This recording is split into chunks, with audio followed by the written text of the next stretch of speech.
ಕಳೆದ 18ನೇ ತಾರೀಕು ನಮ್ಮ ಘಟಪ್ರಭಾ ಪೊಲೀಸ್ ಠಾಣೆ ವ್ಯಾಪ್ತಿಯಲ್ಲಿ ಒಂದು ಕಿಡ್ನ್ಯಾಪ್ ಪ್ರಕರಣ ಆಗಿದೆ ಅಂತ ಹೇಳಿ ದಾಖಲಾಗಿತ್ತು. ಒಂದು FIR ಅಪರಾಧ ಸಂಖ್ಯೆ 36/25ರಲ್ಲಿ. ಆ ಒಂದು ಪ್ರಕರಣದಲ್ಲಿ FIR ದಾಖಲಾದ 24 ಗಂಟೆ ಒಳಗಡೆ ನಮ್ಮ ಪೊಲೀಸರು ಅದರಲ್ಲಿ ವಿಕ್ಟಿಮ್ ಆಗಿರ್ತಕ್ಕಂಥ ಬಸವರಾಜ್ ಅಂಬಿಯನ್ನ ಅಪಹರಣ ಮಾಡಿರ್ತಕ್ಕಂಥ 4 ಜನ ಜೊತೆಗಾರರ ಜೊತೆ ರಕ್ಷಿಸುವಲ್ಲಿ ಯಶಸ್ವಿಯಾಗಿದ್ರು. ಆ ಒಂದು ಪ್ರಕರಣದಲ್ಲಿ ನಾನು ಅವತ್ತೇ ಹೇಳಿರೋ ಹಾಗೆ ಮತ್ತೊಂದಿಷ್ಟು ಜನರು ಭಾಗಿಯಾಗಿರುವ ಒಂದು ಸಂಶಯ ನಮಗೆ ಮೇಲ್ನೋಟಕ್ಕೆ ವ್ಯಕ್ತವಾಗಿತ್ತು. ಇವರಿಗೆ ಮಾಹಿತಿಯನ್ನು ಕೊಟ್ಟಂಥವ್ರು ಮತ್ತೆ ಪ್ರಥಮ ಬಾರಿಗೆ ಆ ವ್ಯಕ್ತಿಯನ್ನ ಅಪಹರಣ ಮಾಡಲಿಕ್ಕೆ ಕಾರಣರಾದವ್ರ ಬಗ್ಗೆ. ಸೊ ಆ ಒಂದು ನಮ್ಮ ಮುಂದುವರೆದ ತನಿಖೆಯಲ್ಲಿ ಮತ್ತೆ 3 ಜನರನ್ನ ನಾವು ಬಂಧಿಸಿದ್ದೀವಿ. ಅವ್ರನ್ನ ಈಗಾಗಲೇ ನ್ಯಾಯಾಂಗ ಬಂಧನಕ್ಕೆ ಒಪ್ಪಿಸಿದ್ದೀವಿ. ಈಗ ಹೊಸದಾಗಿ 3 ಜನ ನಾವು ಬಂಧಿಸ್ತಕ್ಕಂಥವ್ರು ಪರಶುರಾಮ್ ಕಾಂಬ್ಳೆ, ಇವನು ಜಮಖಂಡಿ ತಾಲೂಕಿನವನು. ಯಲ್ಲೇಶ್ ವಾಲಿಕಾರ್ ಅಂತ ಹೇಳಿ ಯಮಕನಮರಡಿ ಅವನು. ಮತ್ತೆ ಶ್ರೀಮತಿ ಮಂಜುಳಾ ರಾಮಗಾನಟ್ಟಿ ಅಂತ ಹೇಳಿ ಇವಳು ಕೊಣ್ಣೂರ್ನವಳು. ಈ ಮಂಜುಳಾನ ಮಗ ಈಶ್ವರ್ ಈಗಾಗಲೇ ನಮ್ಮ ಪ್ರಕರಣದಲ್ಲಿ ಈ ಮುಂಚೆ ಬಂಧಿತರಾಗಿದ್ರು. ಅದೇ ರೀತಿಯಾಗಿ ಪರಶುರಾಮನ ಸಹೋದರ ಸಂಬಂಧಿಗಳಾಗಿರ್ತಕ್ಕಂಥ ಸಚಿನ್ ಮತ್ತೆ ರಮೇಶ್ ಕೂಡ ಈಗಾಗಲೇ 19ನೇ ತಾರೀಕಿಗೆ ನಾವು ಬಂಧನಕ್ಕೆ ಒಳಪಡಿಸಿದ್ವಿ. ಈ ಯಲ್ಲೇಶ್ ವಾಲಿಕಾರನ್ ಅಂತವನು ಮತ್ತೊಬ್ಬ ಪ್ರಮುಖ ವ್ಯಕ್ತಿ.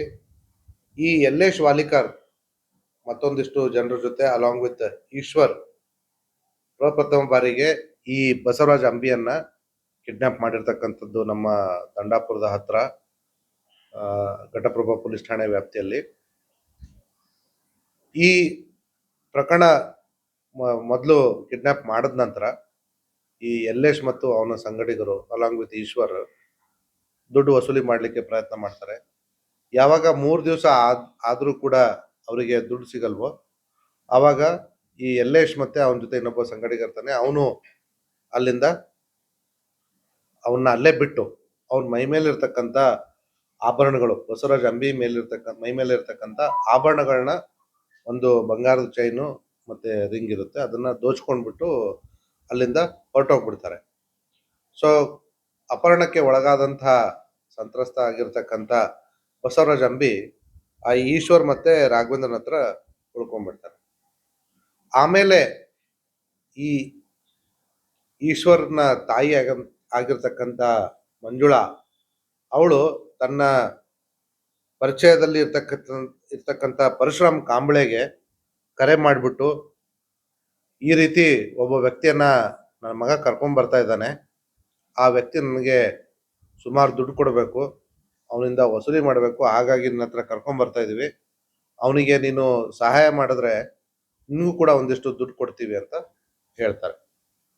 ಸೊ ಆ 3ನೇ ದಿವಸದಿಂದ ಪರಶುರಾಮ್ ಕಾಂಬ್ಳೆ ಮತ್ತೆ ಇನ್ನಿಬ್ರು ಸಚಿನ್ ಮತ್ತೆ ರಮೇಶ್, ನಾವೇನು ಈಗಾಗಲೇ 19ನೇ ತಾರೀಕು ಬಂಧಿಸಿ ಜೈಲಿಗೆ ಕಳಿಸಿದ್ದೀವಿ, ಆ ಇಬ್ಬರನ್ನ ಪರಶುರಾಮ್ ಕಾಂಬ್ಳೆನೆ ಸ್ವತಃ ಕಳಿಸಿ ಕೊಡ್ತಾನೆ. ಅವರು ತದನಂತರ ಮುಂದೆ ಏನು ಈ 5 ಕೋಟಿ ರ್ಯಾನ್ಸಮ್ ದುಡ್ಡನ್ನ ಕೇಳಿರ್ತಾರೆ, ಅದರದ್ದು ಮುಂದುವರೆದ ಭಾಗವಾಗಿ ಅವರು ಕೂಡ ಪಾಲ್ಗೊಳ್ತಾರೆ. ಈ ಒಂದು ಪ್ರಕರಣದಲ್ಲಿ ಈ ಆರೋಪಿತೆ ಮಂಜುಳಾ ಕೂಡ ಪ್ರಮುಖ ಪಾತ್ರ ವಹಿಸಿರೋದು ನಮಗೆ ಮೇಲ್ನೋಟಕ್ಕೆ ಕಂಡು ಬಂದಿದೆ. ಅಪರಾಧಿಕ ಸಂಚಿನ ವಿಚಾರದಲ್ಲಿ ನಾವು ಅವಳನ್ನ ಬಂಧಿಸಿಬಿಟ್ಟು ನ್ಯಾಯಾಂಗ ಬಂಧನಕ್ಕೆ ಒಪ್ಪಿಸಿದ್ದೀವಿ. ಮತ್ತೆ ಈ ಮಹಿಳೆ ಒಂದು ರಾಜಕೀಯ ಪಕ್ಷದ ಜೊತೆ ಗುರುತಿಸ್ಕೊಂಡು, ಒಂದು ಸಂಘಟನೆ ಜೊತೆ ಗುರುತಿಸ್ಕೊಂಡು, ಸಾಮಾಜಿಕ ಸೇವೆ ಹೆಸರಿನಲ್ಲಿ ಹಲವಾರು ಜನರಿಗೆ ಮೋಸ ಮಾಡಿರ್ತಕ್ಕಂಥದ್ದು ನಮಗೆ ಅಲ್ಲಿ ಇಲ್ಲಿ ಕೇಳಿ ಬರ್ತಾ ಇದೆ. ಇದೇ ವಿಚಾರವಾಗಿ ಮೊನ್ನೆ ದಿವಸ ಕುಲ್ಗೋಡಲ್ಲೂ ಕೂಡ ಆ ಮಹಿಳೆ ಮೇಲೆ cheating ಇವಳು ಇಬ್ಬರು ವ್ಯಕ್ತಿಗಳ ಹತ್ರ ನಾನು ನಿಮ್ಗೆ ಗೌರ್ಮೆಂಟ್ ಜಾಬ್ ಕೊಡಿಸ್ತೀನಿ ತಹಸೀಲ್ದಾರ್ ಆಫೀಸಲ್ಲಿ ಅಂತ ಹೇಳ್ಬಿಟ್ಟು ದುಡ್ಡು ತೆಗೆದುಕೊಂಡಿರುವಂತದ್ದು ಗೊತ್ತಾಗಿದೆ. ಮತ್ತೆ ಆ ಪ್ರಕರಣದಲ್ಲಿ ಕೂಡ ಇವಳು ಬೇಕಾಗಿದ್ಲು. ಈಗಾಗಲೇ ಕಿಡ್ನಾಪ್ ಪ್ರಕರಣದಲ್ಲಿ